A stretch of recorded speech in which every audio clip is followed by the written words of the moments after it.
Good afternoon, everyone. Welcome to one more broadcast of Women Empowered Live. I am your host, Pastor Danielle McCoy, and we are excited to be here with you again on this Wednesday afternoon and just share with you the story of another woman who is just a powerhouse in her own right. A Christian woman, an author, a professional woman, a pastor, just so many things rolled up in one. And I know this conversation is going to be so empowering. This broadcast is being brought to you by eChurch International.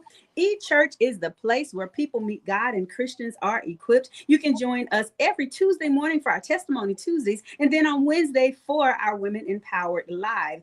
So I want you to do me a favor. Go ahead and hit that like button, hit the share button, invite someone on to this conversation, because I know it's something that you're going to receive something from and something that you don't want your friends to miss. If you would like to be a guest on our show, you can reach out to us at echurchint@gmail. That's echurchint@gmail.com. And we would love to hear from you, because we want to hear from women all over the world. And I do mean all over the world, not just in Georgia, not just Alabama, Florida, the Eastern Seaboard, not just in the United States of America, because there are women all over who have powerful testimonies to share. But we're going to go ahead and jump right into this broadcast. And without further ado, I want to do my introduction, and I'm going to allow you to do your introduction. This lady is very near and dear to my heart. She's been on our eChurch platform a couple times in the past, but there is never a lack of information,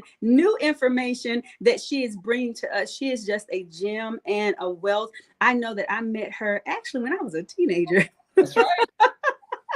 I was a little teeny boppy around here trying to figure out life, but she was always an encouragement and someone that God has put in my pathway, not only as a destiny helper, but as a mentor, and then eventually as a friend and colleague in ministry. So I would like to present to some, introduce to others, none other than Pastor Barbara Pierce. Pastor Pierce, welcome to eChurch. Hey, thank you for having me. Oh my God, I'm so excited. Yes, I'm excited too. And, when I started this broadcast segment of Women Empowered Live, God told me to do a year of this, just like I did the book club. So you're actually our 11th episode, but I knew I needed to put you in here somewhere, because again, you always have so many nuggets, and you're at a phase in your life where you're making some transitions and you're going to different levels, going higher. And that's what I admire about you, because oftentimes we'll make transitions in life when we get a little bit older. And sometimes we start to operate as if, oh, life is over. I've already done enough. I need to shrink into the background. But you are one of those who says, hey, I might take a break. I might take a little rest, but I will never quit. So just before we get into your journey and where you are right now, let our audience know from your own words who Pastor Barbara Pierce is. Well, Pastor Barbara is a loving person. I'm always trying to reach out to help others more than I do myself. I'm trying to change a little bit as I go, and more focusing on myself. But it's kind of hard once it's instilled in you to help others and minister others and mentor others. It's really kind of hard to make that transition. But I'm trying to do better by focusing a little bit more on me. So I'm that person. I'm that servant. I'm that service person, that friend, that mentor, that teacher. I'm all those things all rolled up, and I'm very proud of myself. So when some people say, do you wish you can do it all over again? No, I have done all the things that I wanted to do, and I'm doing the things that I want to do. So I'm good. Absolutely. And I want to step back to the moment when I met you, because you were doing the choirs. That's right. I think you were a part of the NAACP? Yes, it was. I was it was part of the NAACP, right. And you would take groups of youth all over the place. And anybody that knows me know that I love to sing. And anytime somebody said some gospel music, let's go, I jumped on board. And it was one of the best things that ever happened as far as getting to know you. And that's how God puts things in alignment. I've heard people often say that there are people that's there for a season, and then there's people that meant to be there for a lifetime. And you are one of those lifetime people that even though I'm sorry. I actually got that idea from you. I just want to make sure that I put that in there because you had a camp that was going on at Spiritfield, Mhm. and I got the idea from there, and I actually borrowed some of your people to help me put this this choir together, and it was called Essence of Harmony, and I Mhm. never forget it. And I had like a little business over in Oakland Park where we used to rehearse and everything. And I tell you, that's where it all started. So it just didn't start from me. It also started from you. And see, I I want think you to I know that. You didn't yeah, I'm know gonna that, say did I you? don't think I ever knew that, but I try to tell people all the time because again, I was a teenager when I connected with you, but I was already doing these kinds of things in the community. That's I right. didn't just arrive as a pastor's wife and decide, oh, let me start doing outreach. Y'all, I'm not new to this. I'm true to this. That's This is right. something that's always been in my heart and my spirit from a young girl on. I've always had a love for our community. And I've always felt like, God, if you allow me to do it, whatever it is that I can do, I want to share with someone else. So thank you for sharing that with me Yes. today. And I want to talk about just transition. First of all, when the last time we spoke with you, of course, you're still working as an author and a publisher, correct?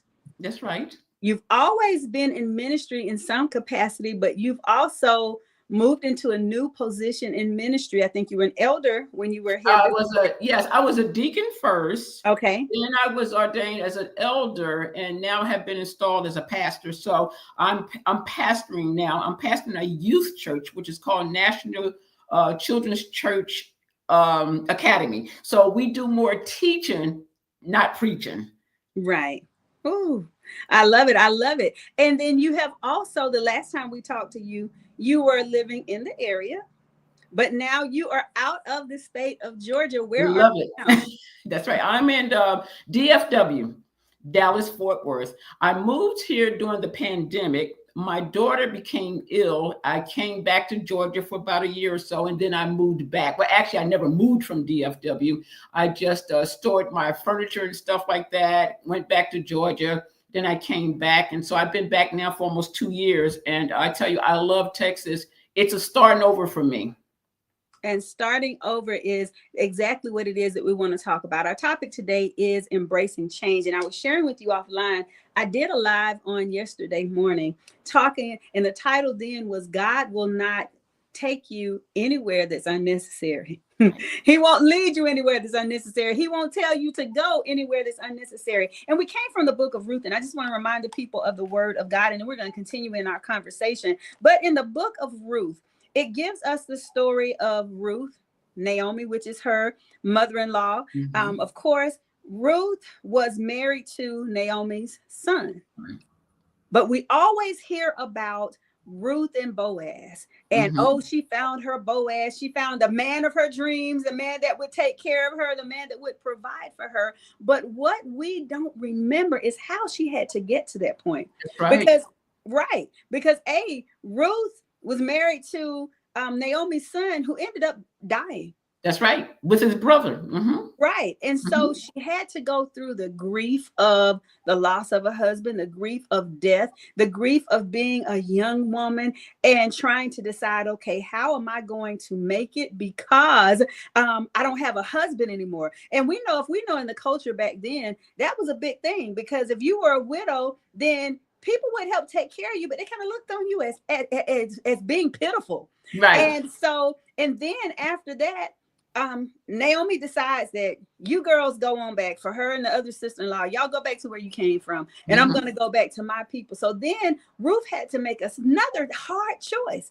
She had to go to a land, Barbara Pierce, That's right. that there was nobody else that she knew other than her mother-in-law, That's and right. decide to navigate there and make the decision that your God is going to be my God, your people are going to be my people. And it was when she had the courage to embrace the fact that I'm a widow, but I'm going to keep moving forward. I'm going to go to a strange place. When she got the courage to move forward, that was when Hmm. she got to Boaz. And then she had to let Naomi guide her. That's right. Until she died. That's right. Exactly. So it was so many steps before she got there. And so, and she had to go through a lot of changes. And I understand with you that I'm kind of going through some of the similar changes. Yeah, I was just telling you, I have an empty nest now. I don't know what to do with that empty nest. But you're going to tell us That's what right. some of the things that you've been doing with your empty nest season, with your transition. How has this move to Texas affected your life and benefited you? Well, it benefit me more than affect me. The only way it affect me is that I'm getting older now, so that when I get sick, I really worry about that because I left my family and they would have to get to me and everything. So that is kind of the negative. The positive is starting all over again, meeting new people, doing new things, working with my ministry, growing my business. It is like so much of a great change because, like when I was in Georgia, I've done everything that I possibly can do to help people. I was the president of the NACP. I was an elected official. I started my ministry there. I did a lot of programs, Teens Against Violence, coach track and field. I mean, I did everything. I touched a lot of lives there. And then God was telling me it's time to go somewhere else and touch some lives. And so I decided that I would come to Texas. This is where my father's roots are. And I came to Texas and I just got involved in stuff like right away because I'm a people person, and I just started getting involved in the churches. I started getting involved with the police department. I started getting involved with the children. I started my own e-church. And I tell you, it has been wonderful. It has been awesome to start all over again. Now, do I want to do it again? I don't know. It all depends on what God tells me. God is trying to actually pull me from here and take me to another place. I may be going to Florida next year and do the same things that I've done in Georgia, doing in Texas, until God say it's time to rest. I'm just going to keep going. Because like you said, I have an empty nest. I can go anywhere I want to go now, do whatever I want to do for God. And so if God is telling me this is what you do, that is what I'm going to do. I'm going to obey. Right. And that's what I was just thinking, that obedience to God is what makes the difference, because oftentimes, and there are some people that because you're not even originally from here. So let's say that first. Yeah, you're from New Jersey. Right, Yes. New Jersey, but That's you right. ended up being here. And but there are a lot of people that God may give you an assignment in your hometown, in the place that you're at, and that's okay too. Yeah. But then it comes a time where God may transition you or move you to somewhere else, because the parallel that you also have to Ruth is that you were married for many years. That's right. 37 years, and your husband passed away. So that was one season that you had to navigate through. That's right. To continue to go through. And I just want to say that I saw such strength. I was talking to you when I was going through my transition of a divorce, because it's not exactly the same, but it's the same feeling, that grieving feeling. It's lost. Yeah. Mm-hmm. Right. And how women like yourself were such an encouragement to me, because I saw you go through the literal transition of a death through, your husband passing away, but you kept going. You took time to heal, do what you needed to do, but you kept going. You did not allow that to consume you. And as a woman, sometimes we do get so overwhelmed with things that's happening in life that emotionally we can't move forward. I just want to ask you the question, how, outside of that happening in your life and some other things that I know that was not perfect, how do you keep pushing forward? What's your motivation?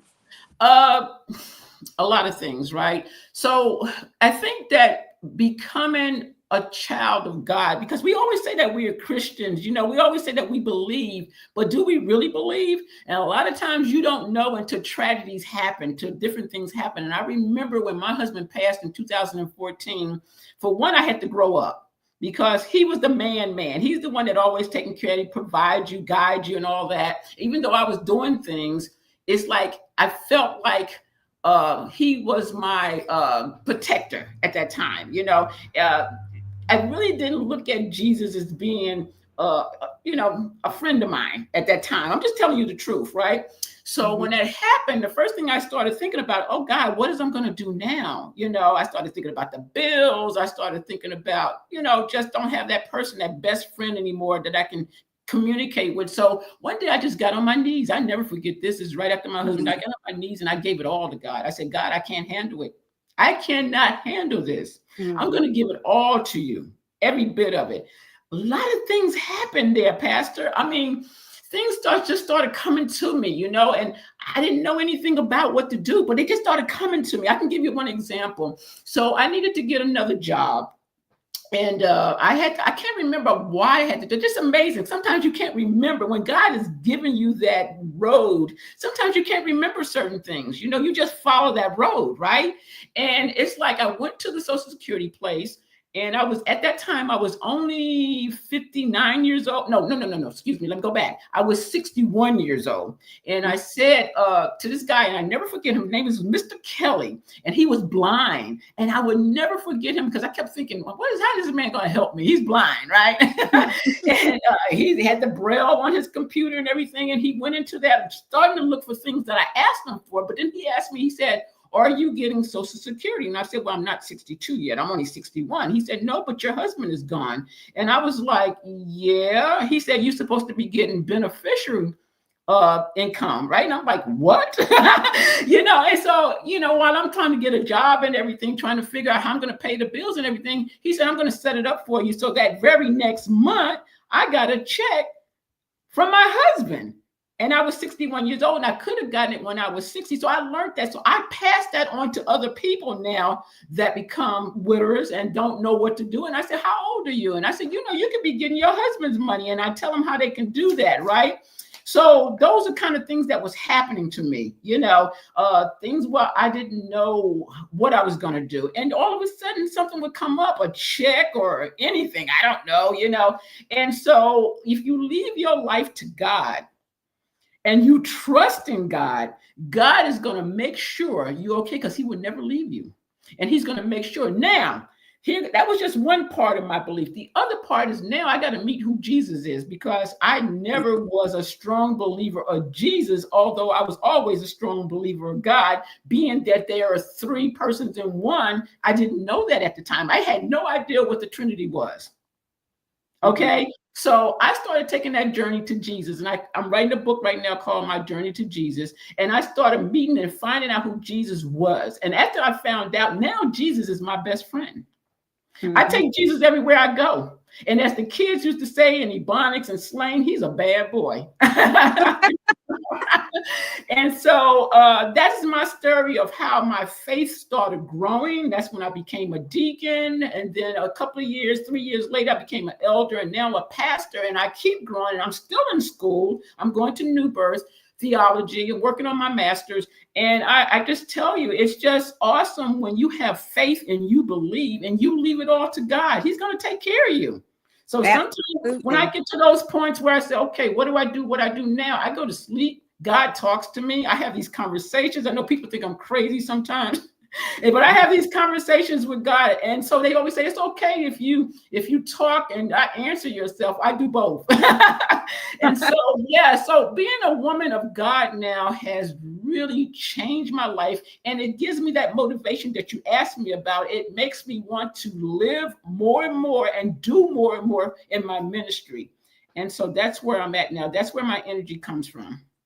Absolutely. Absolutely. Can you do me a favor right quick? Because I don't have another device. Are you able to check on your phone and just see that our volume and everything? Because it looks like my internet is going in and out. And I just want to, it keeps glitching just a little bit. I want to make sure it's not fuzzy or anything like that. But we're you said on my phone or on my computer? On your phone or either one. Can you on my computer? Can you navigate to Facebook and just see on your phone or either on your computer and see if we're showing clearly? Okay, I'll go look. Glitched a couple times, and I just want to make sure that people aren't missing this information. I'll continue to talk while you're looking at that. So you want me to go to Facebook and you want me to go to eChurch, or you can go to my page. Go to my page. Okay. But one of the reasons why I grabbed this because you. Okay, we're on. Okay, good. It just glitched a couple times on my end. But one we're on. It said I just got filled up and it said you can go to my page. Okay. But one of the reasons why I grabbed my tissue because you know I'm nothing but a bottle of water. A bottle of water anyway was when Well, you when I talk tell those stories, I've gotten a lot better because I remember, when I used to tell those stories to people, I used to cry too. I've gotten a lot stronger. It's just that when you are on your journey to where you're going and you're definitely there now, and I say that I'm there now because I know Jesus now. I know Jesus. I know who Jesus is. And every time I get in a car or every time I wake up, Jesus and I have that conversation. And one thing I tell people, they say, how do you know? I say, because you have to listen. Sometimes you have to get in that quiet place, no TV, no radio, no computer, and you have to get in that quiet place and talk to Jesus. And Jesus will talk back to you. He It's will. all. That's right. Yes, he will. And see, one of the things that it's so good that you do what you're doing with the youth. And that's something that God has laid on my heart. And we'll talk about it offline. And some of the things that I'm getting ready to do in the community again is we don't know when these transitions and challenges are going to happen in our lives, what age we're going to be at. And one of the best things that my mother did for me, my mother's not a wealthy woman. Right now, she lives in public housing. She's just living off Social Security. She's a sweetheart, though. Yeah, she's always had just a meager living as turn as far as her money.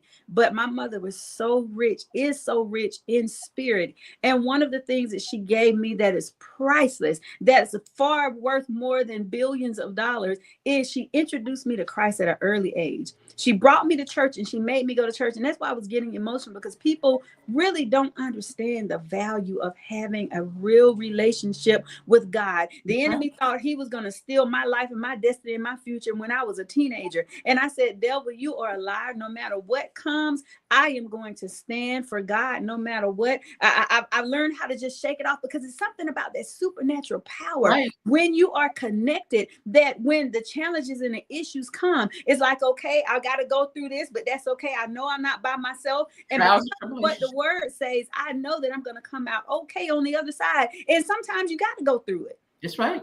But you will come out okay on the other side, whether it's divorce, whether it's death, whether it's loss of friendships, whether it's things with children. As God's children, we know that we are going to be okay. So I definitely salute you on this journey that you have embarked on, and us being a part of the body of believers. The other things that he does is he gives us his word, he gives us our relationship with him, and then he gives us relationships with one another, that we're able to connect and encourage each other. And that's what you have been, is definitely an encouragement in my life. And to any woman who's watching, I'm telling you, get to know this lady. Glean from what she has been through and what she has learned in life. So let's talk about a little bit about what you're doing. You just talked about you writing a book, your journey with I'm writing several books. I became just a children's author right now. I started at Spirit-Filled. That's where I started at. So see, we have a connection with Spirit-Filled, right? So I started there with my first book in 2009, May I Have an Alphabet for Just One Day, which is still selling today as it was back in 2009, because it's an alphabet book. And, preschoolers, and so it does very good. But I'm working on 4 children's books at the same time, and they're all books of encouragement, raising self-esteem, anti-bullying, and so I love doing that. But one book that I have is called Janet from Another Planet. I have my planet shirt on now because I'm working on it. But Janet from Another Planet, so I'm getting ready to do a whole franchise of Janet from Another Planet. It has its own clothing line, it has its own book line, coloring books, coloring shirts. I mean, it has all the merch. Okay. So at the mall here in Texas in November, we're giving a big fashion show of Janet, which kids are going to be modeling. And we're going to have vendors set up selling the merch. And then we're going to have a book fair going on at the same time of all of my children authors are going to be here. When I say I'm into children, I go all the way. I go broke behind children. I'm going to tell you that right now. You know how teachers do when they spend all their money to fix up their classrooms and stuff? That's what I do with this children mission that I'm on. Money is not important to me. It's what I do is important to me. That's the wealth that I have.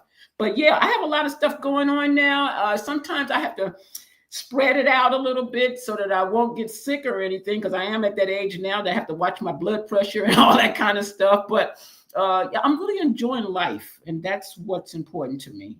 Well, I tell you what, when you get ready to do your event again, we've got to talk offline, because our Miss Coastal Empire finally finished her book.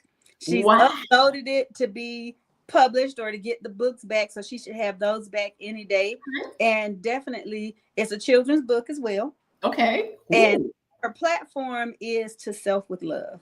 Okay. So she's writing books that are like series of empowerment, especially for young women, especially for young Black women. Mm-hmm. And so it's definitely something that I know that we can collaborate on, so we can continue to get out the work that these young people are doing, these young women, because you've been instrumental also in my daughter's life in so many ways. And she was up, little Miss Michaela, and you just encouraged her, girl, you can do it. And she's been writing that book forever. Don't forget about my little boyfriend now. You know, he loves some Miss Pierce. That's right. So I'm glad to hear that you are continuing to do that. And we need to come visit you anyways. I would love to get in the Texas area. I talked with another friend that was in Houston. He invited me to come last week. Then you're in the Dallas area. So I think I just need to do me a Texas tour. I had my birthday party in Houston last year. It's about 3.5 hours from me, but we flew out there and my family came and met me there. You know, my daughter, she always was your follower when she was coming up. She's a little younger than you, but she always wanted to be with Miss Danielle. Yes. So she follows you everywhere too. I just want to let you know that she always like, you know, she's doing this and she's doing that. She gives me the updates of what you're doing. Love some Latavia. Absolutely. Yes. So and we just want to drop this nugget in here because you're not just an author yourself, but do you still have the publishing company? Yes, I do. Yeah, I've had it for 16 years now. I'm going to always have it. I'm actually grooming young people. I have some interns now that are learning everything about the business because I know my daughter is not that type of person to inherit a publishing company. That's just not her thing. But I have a lot of young people, and one you'll probably know Princess Graham that I've had ever since she was 10 years old. And she knows everything about the business. And so I'm probably just going to, you know, leave it to the young people, whatever. That's what I'm planning on doing. I'm getting them ready for it. But yes, I publish a lot of books. And this year we have rebranded that we're doing only children's books now. And so because what I do is I don't charge the children to do their books. I want everybody to hear this. I don't charge them to publish their books. The only thing that their parents have to do is buy the books. Because we have to stay in business. So we have to let's just be real. We have to make money from somewhere in order to stay in business. So they have to buy the books. I set these kids up as young entrepreneurs. In other words, I set them up with a Facebook page, a website, whatever their payment methods is with their parents. I get with them to set that up. I get business cards for them and bookmarkers from them. So every last one of my little ones that have published their books are in business already, all the way down to the youngest, which is 8 years old. Wow, that's amazing. So those of you that are listening, if you have a young person, what is the age group that you work with? 8 to 15. Okay. 8 to 15, although sometimes I'll get a 16 or 17-year-old. I still have Princess, you know, she has 2 books out, but usually 8 to 15 is the ones that I actually target. And I tell you, these kids, they come to the children's church. They have a 12-year-old now is on my podcast, which is a co-host.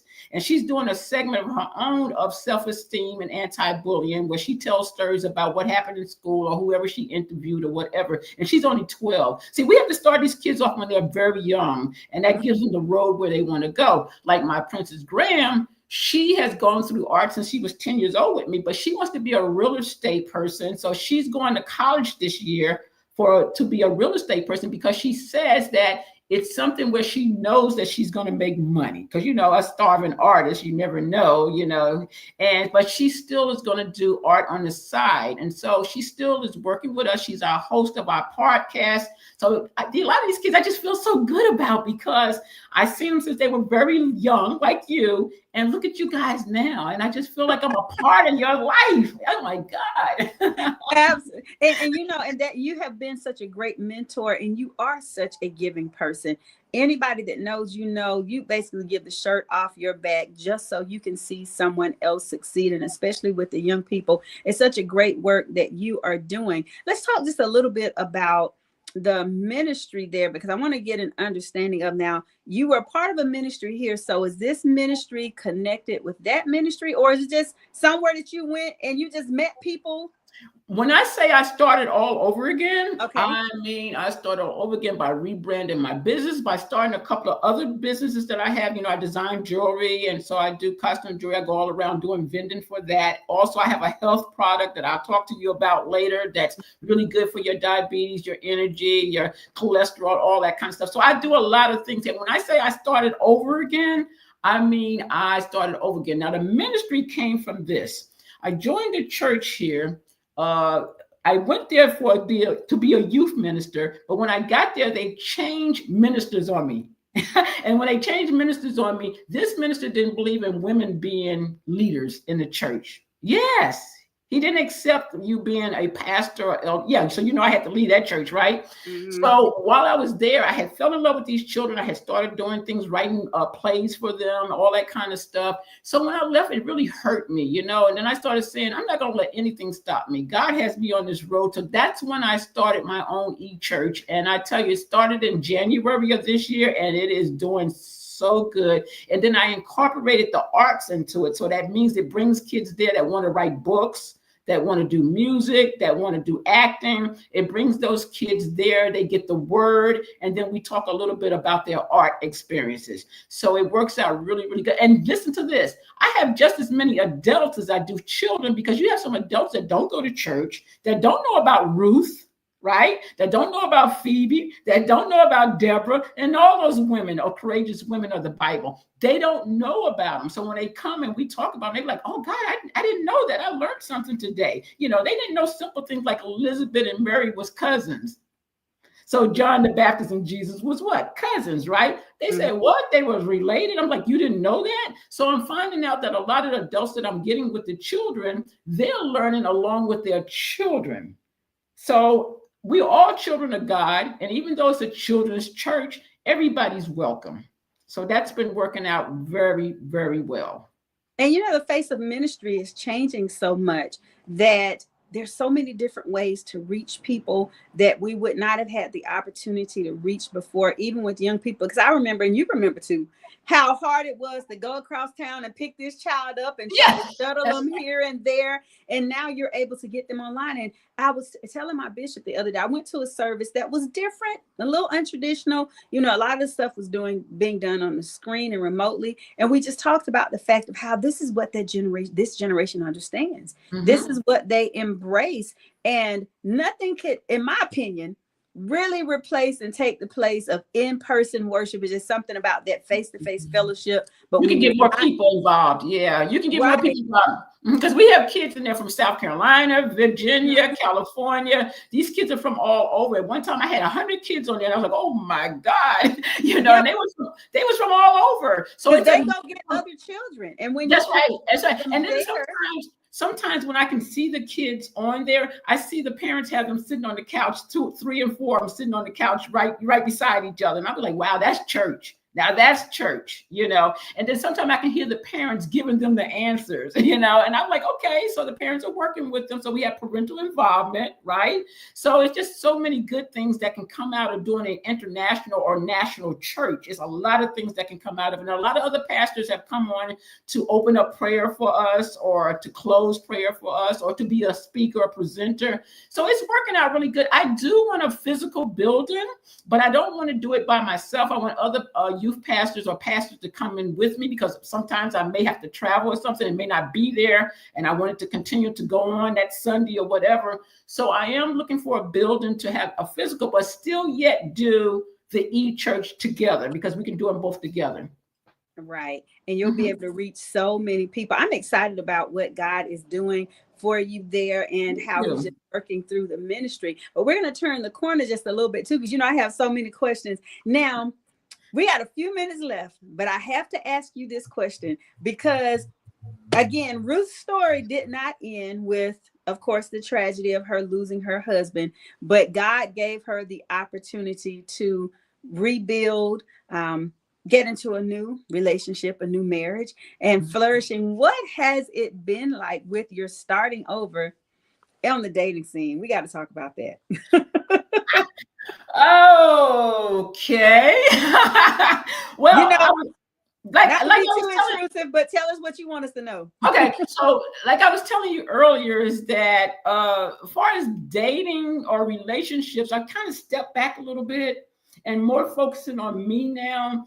I'm going to wait on God, because when I say I'm going to wait on God, is that God has a plan for everybody. And if the plan is for me to get married again, get engaged again, or whatever relationship, I'm just going to wait on God, because God will let me know when it's time. But right now, I'm kind of backing off, because I did try to date and things since my husband been gone, and it just ain't worked out, and I don't know what it is. It could be me. It could be because I can't find anybody that's spiritually involved like I am, or it could be we just don't have anything in common. I don't know what it is, but I'm feeling really good being single right now until I can get myself together. So I'm just going to back off dating for a while. I mean, if somebody say, let's go to eat, or, let's go to a movies or something like that, I'm not going to turn them down. I mean, a little fun won't hurt anything. But as far as a relationship, nah, I'm not ready for that right now. It's me. It's all about me. It's not about them. It's about me. I'm just not ready for it right now.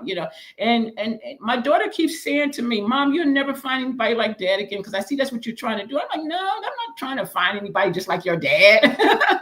But I miss him dearly. I'm still grieving. He'll been in September, it'll be 11 years now. Mm-hmm. And my daughter's not surprised at that, because she used to always tell me, she said, if something happens to you before Dad, he's not gonna survive. But if something happens to Dad before you, you're strong, you'll be okay. So it's been 11 years now. I've been okay, but no. Well, it's hard out here in these streets. Yes. We were talking off camera. I was talking with my bishop yesterday, and I thank God for my restart and my reset, because he just put everybody in place. And I have a bishop who's absolutely wonderful. And although we spend a lot of time talking about the word, I can spend equally as much time talking to him and receiving from him like I would an earthly father. That's right. And we were talking about relationships on yesterday. And I told him, I said, Bishop, I don't know how God is going to do this, but I don't want to date. That's right. I am tired of the dating streets. I've dated just a little bit since my divorce. I was in a 2-year relationship back and forth with one individual. And in the meantime, we take breaks and date other people and just try to see what was out there. And I don't want that. Yes. I'm tired of it. It takes a lot of energy from you, because you're trying to give your time, you're trying to be fair with it. And it just takes a lot of energy when that person is not giving you the same type of attention.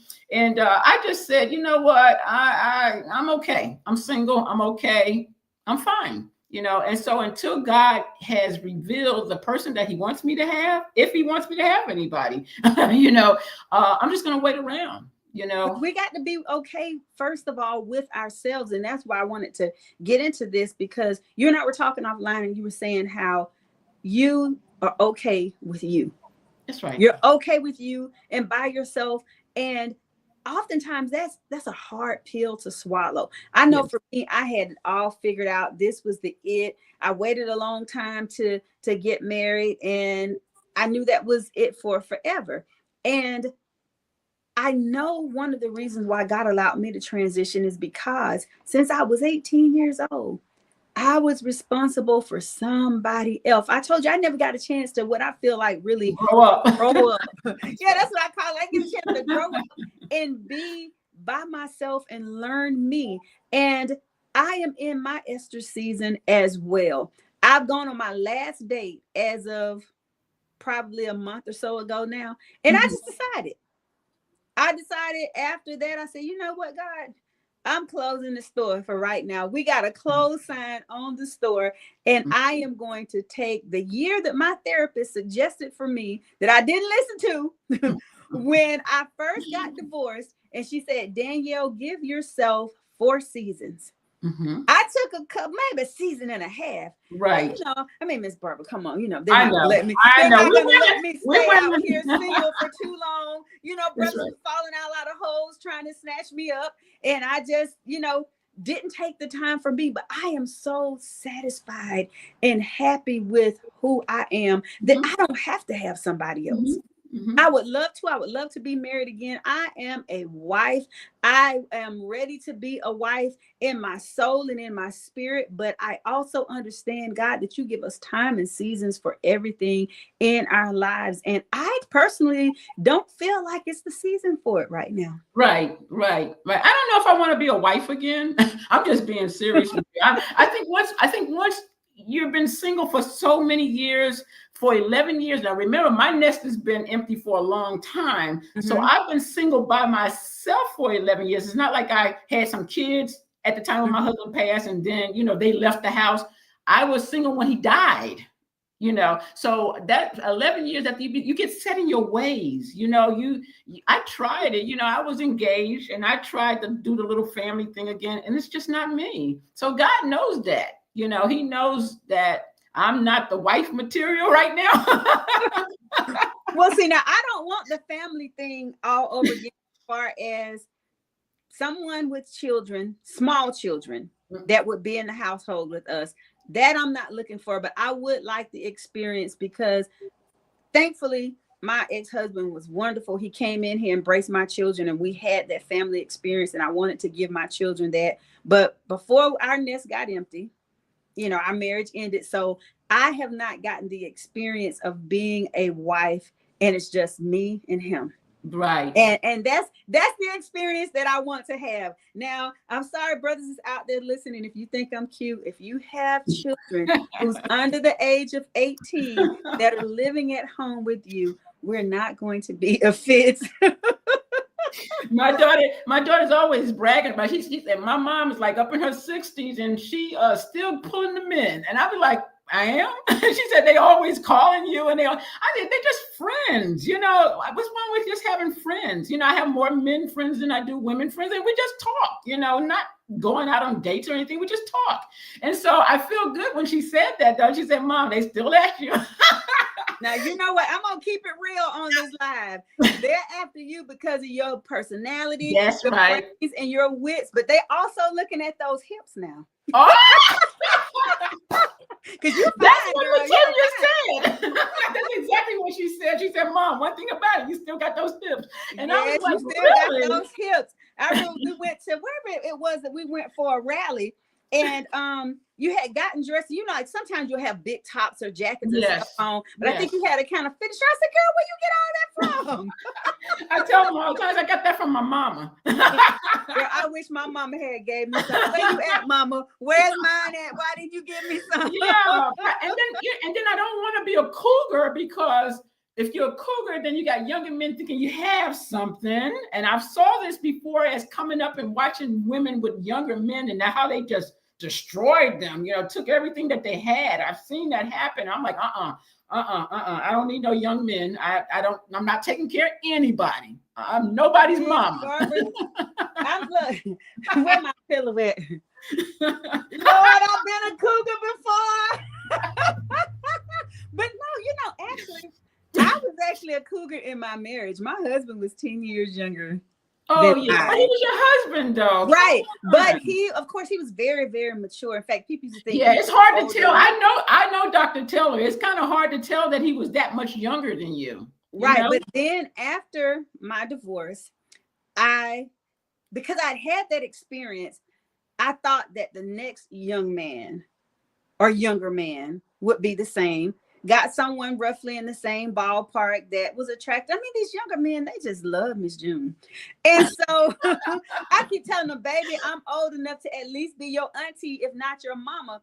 But you're right. There is a danger. Women, listen to what I am saying. There is a real danger in dating men that are a lot younger than you. That's when right. you get around that 10-year mark, baby, you need to stop. And so that's my cutoff. If you're not over 40 or 40, I'll take 40. That's still kind of pushing it. Mm-hmm. But if I really prefer about 44, 45.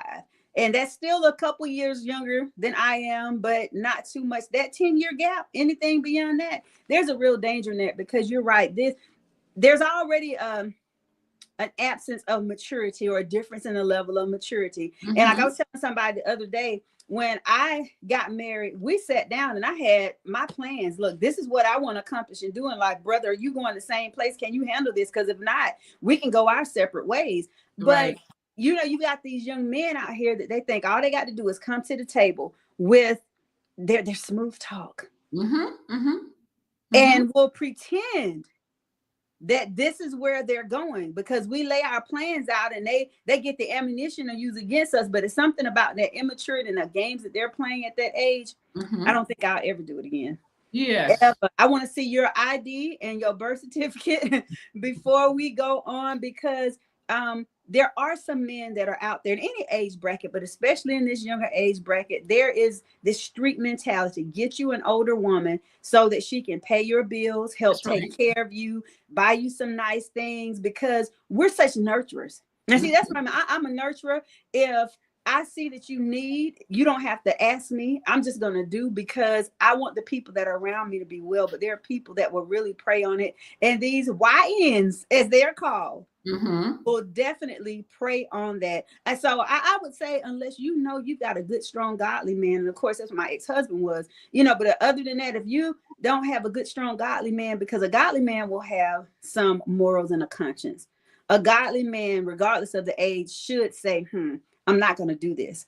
But Except, anybody, go ahead. I'm sorry, but except for the one that hides behind the cloth, because they have some men out there that call themselves godly men, but when they take that mask off and you get to see who they really are, they're not as godly as you thought they were. They were just carrying the title. So we have to be careful with that too, because I've had that experience where I have dated a couple of reverends. And it's probably the worst. If I was the worst relationship, right? When you got to know them, at first you got with them because you was like, okay, we got something in common. And then you find out who they really are. And then I said, you know what? You are just hiding behind the cloth because you're not a child of God, not acting the way you're acting or doing what you're doing, So we have to be careful with that too. Let me tell you something, Pastor. I have tried them younger. I have tried them older. I have tried the same age. And I'm telling you, a lot of men today have some issues. And I don't know if they're victims to what they were or where they came from or what they've gone through, but a lot of them need to grow up. And I mean, they need to grow up fast because we're up there. We're independent. We're responsible. We're just there, And so if they can't keep up with us, like you say, well, then we need to just leave them alone, So I heard somebody say the dating pool has pee in it. And I'm sorry, y'all. I hope I didn't offend anybody, but I am starting to incline to believe that there are some parts of it that has been saturated with a little urine. And until a person is ready to do the work to heal themselves, they definitely should not try to be in a relationship. And that goes both ways, men and women. My bishop told me this, though, because when you were talking about the different levels that men are at, you have to have discernment. But what messes with our discernment is women. My bishop said, Danielle, the enemy of discernment is lust and impatience. That's right. Because when we get impatient, our discernment goes out the door because we're just trying to get what we want. And that's why I'm glad that I'm in the season and I'm at, and I know this, you probably feel the same way, is that God, I can wait. I can wait. I made a decision. Something happening to me recently, and for several months, I had decided, God, I'm going to be by myself. I'm not going to deal with anybody. And I opened the door for just a second to see what somebody was talking about. And there was a little bruising there of my ego and my just, why do I even waste this time? That's right. And so I had to start my 12-month journey all over again of being with me. But it came from impatience. That's because right. I didn't want to wait that full year out. And when, this seeming invitation came along, I was like, well, okay, maybe God, you're ready for this. No, I said I was going to take a year. God has impressed in my heart to take a year, and that's what I should have done. And then, of course, the other thing is lust. As single women, I want to talk to, the women out there directly, and I know you can chime in on this. When you've been married, when you've been in that relationship and you're used to that warm body beside you every night, with those hands that's touching you and caressing you and Mhm. holding on to you, Mhm. then of course that's what our body craves. It's normal, it's natural to feel that way. And one of the things that we have to do as Christian women is not be so fast, as the old people would say, and Mhm. just jump to fulfill our flesh. Mhm. Because normally it's not going to end up the way that we want it to end, anyways, especially if you're going through healing and you're trying to get over some things and you want God to do a work in your life, and then you stop the process because your flesh get a little hot and you can't take it. So then you say, okay, well, I'm just gonna go over here and watch TV, and next thing you know, you're in a Yes. nine roach position. Mhm. Mhm. That's And right. then it takes you spiritually, especially I know for myself that I got to start over. I got to refresh mentally. And that's the other reason why I said, God, I am going to take the time to just be with me and keep my body, keep my mind, keep myself in position so that when you do allow me and my husband's paths to cross, I can give him somebody that's clean and unadulterated. That's right. Because it tears down a lot of things. There's ministries right now that's torn down because of lust. There's families right now Mhm. who are torn down because either the wife or the husband decided they were going to step out because they weren't getting what they were supposed to get at home, or Mhm. felt like they should have gotten at home. Well, it's something within yourself if you can't wait. That's right. And it affects everyone. Sometimes the decisions that are made affects more than just you and the person that you're having that issue with. Sometimes Mhm. affect, like I was telling you about this church, right? I went to this church to be a youth pastor, and something happened in the church that affected the whole church, not just me, but the whole church. And it was about lust. Mhm.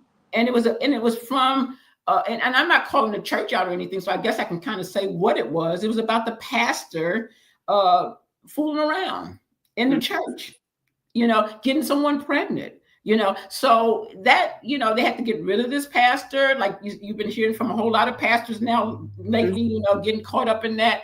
So we're going to have to decide on what we're going to do. Are we going to be followers, faithful people, or are we just going to be pretending? Ooh, you said a mouthful there. I need my fan and I'm clutching my pearl. Because you are absolutely right. Like the Bible says, be ye holy, for I am holy. That's right. And oftentimes we will use the scripture, none is perfect but God. Hmm. But he also calls for us to be disciplined. He That's right. calls for us to live a disciplined life. He calls for us to follow his precepts and word, not because I hear somebody out there saying, well, we under grace, we ain't under the law, we under grace. But he also calls us to walk a certain way, That's right. not so much because it might be a salvation issue, but because it's a when you living on this earth issue.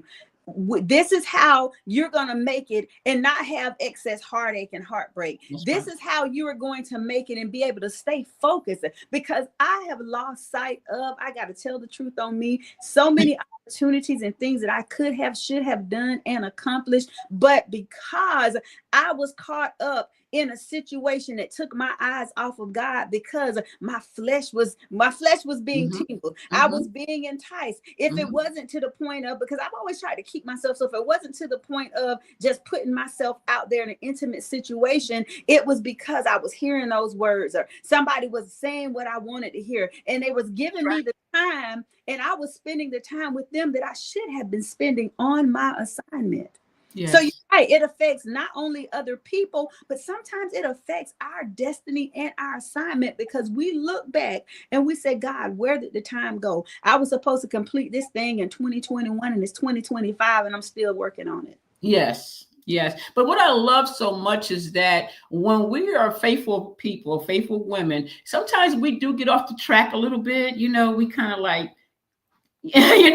but one thing about being faithful, it's going to put you back on the track. You just got to stay faithful. It's going to put you back to where you are supposed to be going, where the plan that God has for you, it's going to put you back on there. No doubt about it. Sometimes we have to just go off for a little experiment, uh, thinking that we know everything, but we don't know everything. Only God knows everything. But I tell you what, I'll let you know when that happens again. I'll call you up. You're gonna you're gonna be my AAA person. I'm gonna call you up and say, look, I'm feeling like my flesh is pulling away from me.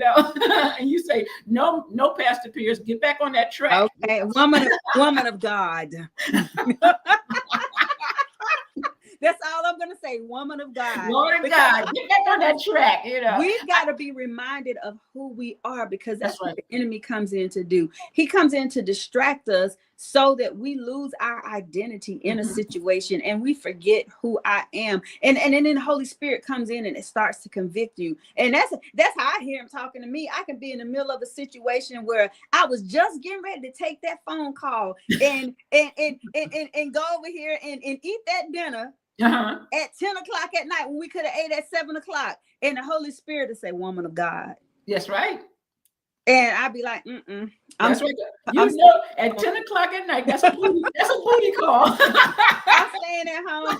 What you want me to come to your house for? We start to get that strength, but we have to be reminded of who we are. We got about 7 minutes left on here. And I know we could talk about this forever. And I hope that you all are just enjoying this organic conversation, because sometimes that's what women just need to have. Right. But in these last few minutes, I do want to make sure that we hit at least whatever God has put on your heart to release to his women in terms of encouragement for their future when they're navigating through a season of change.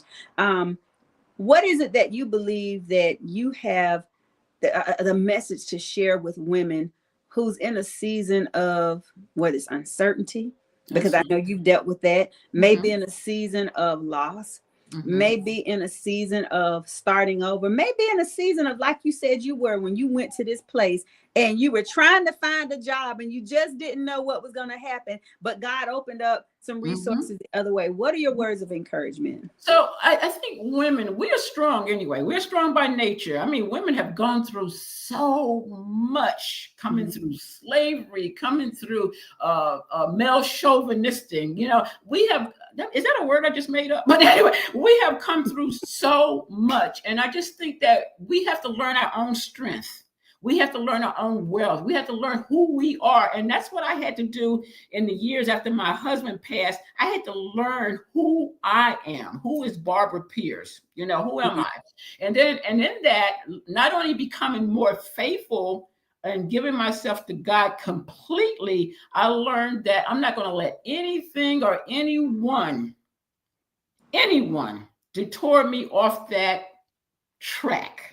I'm going to stay on that track. And women have to know that. We are way more acceptable than we were years and years ago. Even though, like I said, some places they still don't want to accept women pastors. But every day I read, I go online, and I see that they are accepting us as leaders in the church.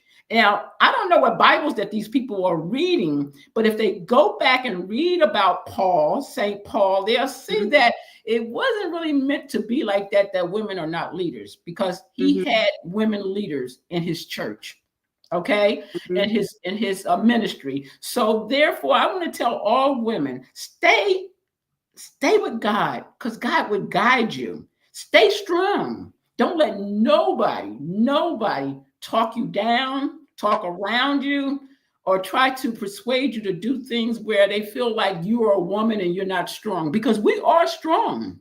I learned that. I learned that by watching you, by watching my daughter, by watching my granddaughter, and hopefully my great-granddaughter is going to follow our route. I just want to tell women, find out who you are and take those good things and put them to work. Whatever it is, whether you're a cook, I don't care if you clean houses, like Martin Luther King said, whatever you do the best you can. Do what you have to do and be who you are. Not to say to be like us and take that time to say we're not going to date anymore. I don't know. That may be for you, and you may find the right person, but God will guide you. So I want all women just to think about this for a minute. Don't let nobody persuade you to be anything but who you are. But first, you have to learn who you are first. That is so good. And I want to make a disclaimer now, y'all. I just said 12 months. I just said 12 months, but you are right, because I like when you said whatever it is that you do, just be the best at it, because I got to put it out here. Church, we got to stop. Everybody ain't going to be rich. We got to stop be that. doctors. Everybody's not going to be lawyers. No, everybody's not going to be that, that status. But whatever you are, just do it right. Do it respectful. Right. Do it respectful. If you're cleaning houses, when you leave out there, go home, do the right thing. Don't never look down on yourself, because sometimes we have to do certain things just to survive. It may not be the things we want to do, but until we get ourselves together, go back to school or whatever you want to do what you got to do to survive. That's what makes you strong. Absolutely. Absolutely. And I heard this when you were talking, and we're going to close. And Pastor, I'm going to ask you to pray when we get to the end, if you don't mind. But boundaries, when you were talking about know who we are and stay that person. Set the boundary and don't let anybody cross that line, because that's been my mistake a lot of times in life. If brother man came around and he was fine enough, and I'm just going to use the physical as an example, and he liked the woman with short hair, baby, here come the clippers. If he liked the woman with a little more meat on her bones, I'm gonna gain 30 pounds. And you've seen this. If he liked the woman that was a size 2, I'm gonna lose 30 pounds and I'm gonna be skinny as a whip. And we often change ourselves so much, and we don't keep the boundaries to say, this is how I like me. That's right. Or this is what this is who I am. And I wake up early in the morning and I go to bed at 9 o'clock. So I'm not going to let you break that schedule and you try to come date me again at 10 o'clock at night, because I know that there's a decent time of the day that I want to be entertained. And just other things along those lines. I know I'm supposed to be at work. So between these hours, please don't call me during these hours. I can't talk on the phone at my job. Right. I've got to say, but we start letting people come in and break our boundaries. And before we know it, we become someone that we don't know, recognize, and like. And it's because we don't keep those boundaries in place. So I'll just add, when you know who you are, when you learn who you are, and when you find out and love yourself, don't let anybody come in and change that. Don't let anybody come across those lines of those boundaries. As you grow and evolve, you may grow and evolve into a different person, but know the season when it is time for you to allow somebody in, and when you can let your guard down a little bit. But until no, keep your boundaries in place. Have some rules about yourself. I'm excited about what God is doing in your life, Pastor, and I am so glad that we were able to have this conversation. Thank you all for tuning in and joining with us. And you've had some powerful words of encouragement. We're going to watch your journey. Like I said, you and I are going to talk, definitely. I'll give you a call a little bit later on this week, or maybe again of next week, with some of the ideas that God has in my mind and my spirit. But can we do this before we end the broadcast? We always end in prayer. And if you would just pray over the women that's watching, any woman who's navigating through a season of change, who may have gone through some devastation. We just want to lift up our women before God today. Can we do that, Pastor? Yes, we can. Yes, we can. Listen, God, I want to thank God for stopping by today, being with me and Pastor Danielle. This has been really, really rewarding, God. And thank you for the wisdom that you have given us. And thank you, God, for saving those women out there that just thought there was nowhere else to go. God, thank you for giving all the women the strength. And we just have to be able to learn what our strengths are and learn who we are. Oh, God, thank you so much. And God, protect all our children, God, and especially the young girls that are being trafficked and being misled, and the young teenagers that are actually being beaten out there by other guys. God, please watch over them, and God, guide them right. God, thank you so much for this woman of prayer here, this woman of God here, this woman that I've known since she was a teenager. Thank God for her strength, and thank God for the decisions that she's making in her life. And God, thank you for being with me and starting over again, and women that are like us. Thank you so much, God. Thank you, and guide these women. Guide them to be who they are supposed to be, God. And sometimes we make mistakes, God, but we know that Jesus had died for our sins, God, and we know that we are reborn and that we can do things and whatever we think that is right and just obey, God. Oh, God, thank you so much for all that you've done, all that you would do. And God, we can't thank you enough. In Jesus' name, amen. Amen. Amen. Amen. Before we leave, Miss Pierce, please let everybody know how they can get in touch with you. There may be somebody that's watching that say, hey, I want to call her because they got a kid that wants to publish a book, or maybe want to just connect with you. How do they get in touch with you? Okay, so you can give me a call, and I still have my Georgia number. It is 706 577 3197. 706 577 3197. Or you can go and you can contact me on Facebook as Barbara Lewis Pierce, or you can go to our business on Facebook, which is Unique Euphony Publishing and Art Gallery. And we have a podcast every single Saturday live on Facebook. Again, Unique Euphony Publishing and Art Gallery. And you can get in touch with me through there. Thank you so much. And thank you for that wonderful prayer. Guys, we're out of time, but we appreciate you joining us today. Share this video with someone else and be sure to tune in with us on next week. We love you, Miss Pierce. Thank you so much. You too. With us today. You all have a fantastic rest of your week.